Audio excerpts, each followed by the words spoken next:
Hey, welcome to The Explainer. So, if you're even thinking about buying a house, you've probably heard this a million times. Your agent is free, right? Well, today we're going to dig into the real cost of a buyer's agent and why that whole free thing might just be a total myth. For months now, all we've heard about is this massive legal settlement with the National Association of Realtors. And the promise? It was huge. More transparency, more room to negotiate, and, hopefully lower fees for buyers. But did it actually work? That's the big question we're tackling today.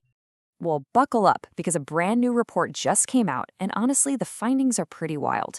It's suggesting that despite all the headlines and all the hype, home buyers, well, they aren't saving money. In fact, it looks like the cost of using a buyer's agent might actually be going up. All right, so let's get into it. To really understand what's happening right now, we've got to rewind a little bit and look at what this whole settlement was supposed to do in the first place. Okay, so the main idea here was to completely shake up the old way of doing things. The whole point of the settlement was to make those buyer's agent commissions crystal clear and, this is the important part, negotiable. The goal was to give you, the homebuyer, the power to actually shop around, which would hopefully create some real competition and, you guessed it, bring those fees down. So that was the theory. But did it actually work out that way in the real world? Well, a group of researchers at the Consumer Policy Center decided they had to find out. So they basically went undercover to see what was really going on.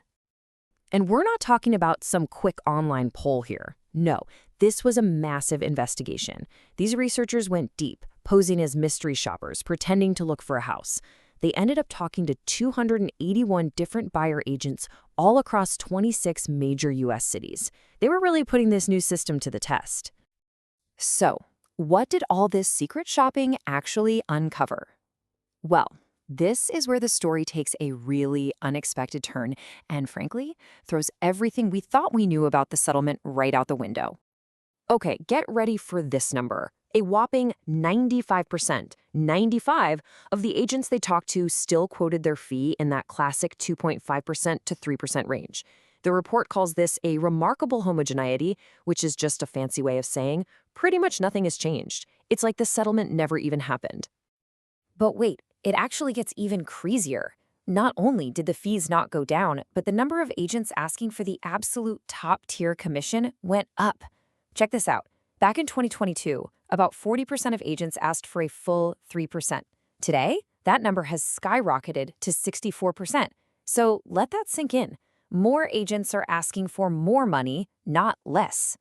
So the big question is, why? Why is this happening? If the rules totally change, why are the prices staying the same, or even going up? Well, the report has a few pretty compelling theories.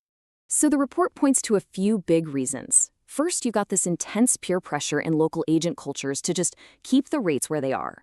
Then you've got some agents who are basically charging a risk premium, tacking on a little extra to protect their income in this new, uncertain market.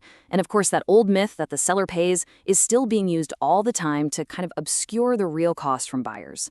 But maybe the most shocking thing, the report found what looks like evidence of price fixing, with agent after agent calling their 3% fee the standard or usual rate. A huge piece of this whole settlement was the new mandatory buyer agreement. It's a contract that's supposed to make all the fees clear right from the get-go. But what the investigation found was that these agreements are being used all over the place, totally inconsistently. There's no real standard for when you see one or how it's explained. And honestly, nothing sums up the problem better than this direct quote from an agent in Sacramento who told a mystery shopper straight up, "No one's checking contracts to make sure they're signed." I mean, wow. It basically reveals a system that has all these new rules, but absolutely zero enforcement. Okay, so let's pull all of this together. What does this actually mean for you if you're out there trying to buy a house right now? What are the big takeaways here? Okay, here's what you really need to know. First, if you're handed a buyer agreement, you have to read it like a hawk. They can be wildly different, and some even have nasty termination penalties. Second, just be prepared to hear that the seller pays the commission, even though we now know it's way more complicated than that. Third, just realize that your ability to negotiate might get stonewalled by what agents call standard practice in your area. And finally, you have to understand the fear that's kind of driving this whole system. Sellers are terrified that if they don't offer a high commission, agents just won't show their home. And all of this, it leads us to one last, really important question. What this investigation seems to show is that a lot of agents have found clever ways to keep their commission rates right where they were, despite all the new rules. So, if the industry is successfully protecting its own bottom line, it really makes you wonder, who then is protecting the home buyer?